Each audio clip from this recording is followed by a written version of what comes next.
Retour sur le plateau de TV Finance, vous êtes toujours dans Direct Investisseur et nous sommes avec notre deuxième invité de la matinée, Antoine Quesada, qui est coach trader. Antoine, bonjour. Bonjour Bogdan. Vous allez bien? Très bien, merci. Alors, de quoi allez-vous parler aujourd'hui? Eh bien, j'allais vous parler de trois marchés, le CAC 40, l'euro-dollar et un petit peu le pétrole. Très bien. On parle dernièrement.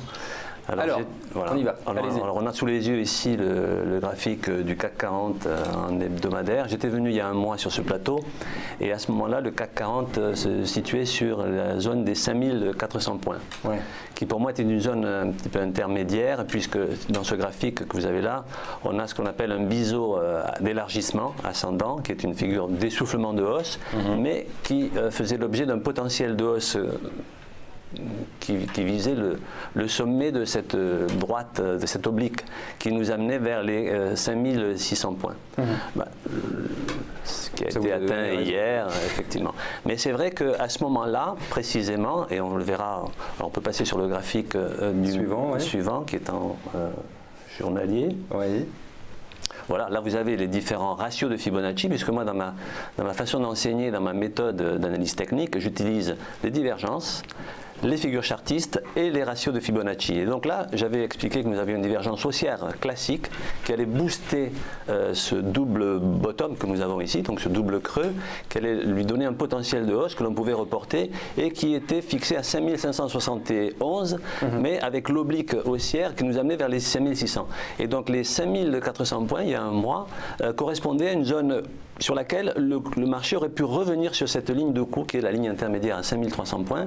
Et précisément, alors là je vais faire l'analogie avec l'euro-dollar, puisque à ce moment-là de l'année, donc il y a un mois, il y avait une parfaite corrélation entre le comportement du CAC 40 et de l'euro-dollar. C'est pour ça que nous allons, si vous pouvez passer sur la paire euro-dollar, voilà. Alors là, donc l'euro-dollar avait fait l'objet d'une divergence haussière classique également, j'en avais parlé il y a quelque temps, et j'avais moi fixé un objectif théorique de 1,25, et ça c'était déjà en décembre, puisque la figure chartiste que nous avons ici donnait comme potentiel théorique 1,30, mais ce 1,30 risquait fort d'être amputé momentanément de son énergie, puisque nous avions une résistance baissière qui allait bloquer sur le niveau du 1,25, niveau qu'on a atteint et qu'on a tapé à plusieurs reprises sans jamais le franchir. Eh bien, il y a un mois, nous nous trouvions à ce moment-là sur la zone intermédiaire, sur des retracements de Fibonacci, nous étions à 1,23, qui était une zone qui représentait à peu près 50% du potentiel théorique de cette figure. Donc on avait le CAC 40 à 5400 points et on avait en même temps l'euro-dollar à 1,23. C'est-à-dire que la cassure de l'oblique que nous avons ici, enfin qu'on a sur le graphique suivant, si vous l'avez, voilà. S'affiche à l'écran. Là vous avez la grande oblique ascendante que vous avez ici sur un graphique en mensuel sur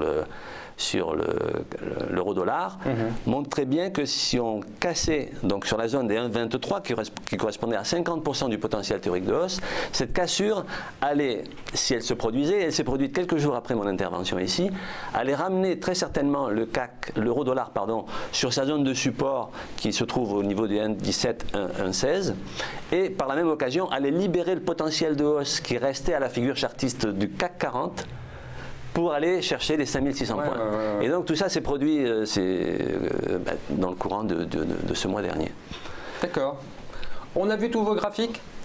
Alors je voulais succinctement parler du pétrole, puisque effectivement là on est sur le graphique du WTI, c'était dans le pétrole américain, et c'est vrai que nous avions une résistance très importante au niveau des $60 le baril, je parle bien du WTI et pas du Brent, et cette résistance a été cassée il y a déjà quelques mois, et là aussi nous avons une divergence haussière classique qui libère un potentiel que moi j'aime bien estimer, donné. Et ce potentiel, donc sur la cassure des $60 le baril sur le WTI, nous donne un potentiel de hausse de $20 supplémentaires, c'est-à-dire à $80.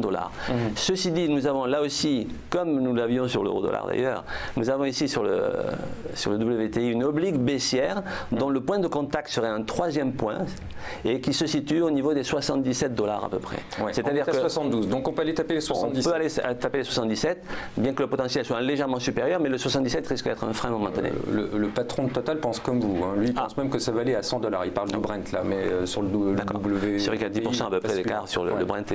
Mais clairement, là, on va revenir un petit peu sur le graphique parce que c'est quand même intéressant. Est-ce qu'il y a vraiment des signaux forts là quand vous les regardez? Pour vous, c'est clair, il y a une tendance affichée là. Alors une tendance, si on regarde comme ça de très très long terme, on était baissier, mais la tendance s'est inversée relativement récemment sur le franchissement des $60 ici, qui était une grosse résistance. Et cette grosse résistance, elle a été franchie avec ce qu'on appelle une divergence haussière classique. Moi, je suis très friand de divergence, j'ai souvent l'occasion d'en parler, puisque lorsque... Votre dernière divergence, alors la dernière divergence... Alors, si on regarde... C'est important. Tout à fait. Ben, si on regarde le... Alors, il faudrait regarder donc le graphique du WTI, mais ben, voilà, vous l'avez ici, effectivement. Vous avez sur la partie gauche de l'écran, donc un segment qui monte sous l'indicateur sur le stochastique et même sur le RSI index 14, et alors qu'à l'aplomb de ce segment, nous avons un segment qui descend sous le cours. C'est une divergence. Alors cette divergence, elle ne prend de vraie valeur que si on casse la résistance, et cette résistance, elle était sur les 59,96, $60 grosso modo, et le franchissement de cette résistance, qui s'est fait il y a quelques mois, a libéré à ce moment-là le potentiel théorique d'une figure qui ici est, c'est pas parfait comme figure, mais c'est pratiquement un double bottom, c'est-à-dire un double creux, dont la cassure des $60 de ligne de coût de cette figure libère un potentiel que l'on peut reporter, c'est-à-dire entre le bas de la figure au niveau de $40 et la ligne de coût, ça fait $60, donc il y a $20 d'écart que l'on peut reporter au-dessus des 60, qui nous amène à $80,05.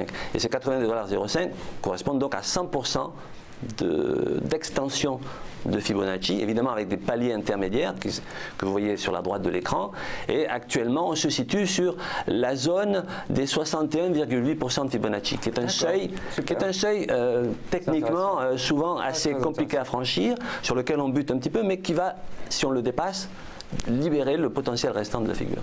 Alors Antoine, je le disais dans la présentation, vous êtes aussi coach, expliquez-moi ces formations.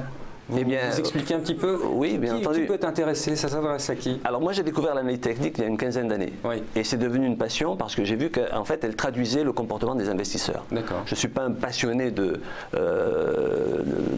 finance, mais je suis passionné par le comportement des investisseurs, et à partir du moment où j'ai découvert des outils techniques, graphiques, qui allaient me permettre d'extrapoler la suite d'un marché. Mais comment on fait pour vous trouver? Comment on fait? Eh bien, il faut pour apprendre vos techniques là. Eh bien, vous en parlez bien, mais j'ai une page web. J'ai déjà fait. Alors, vous allez sur ma page web www.aqts.fr, et là vous verrez un programme type. Je parlerai aussi bien que vous.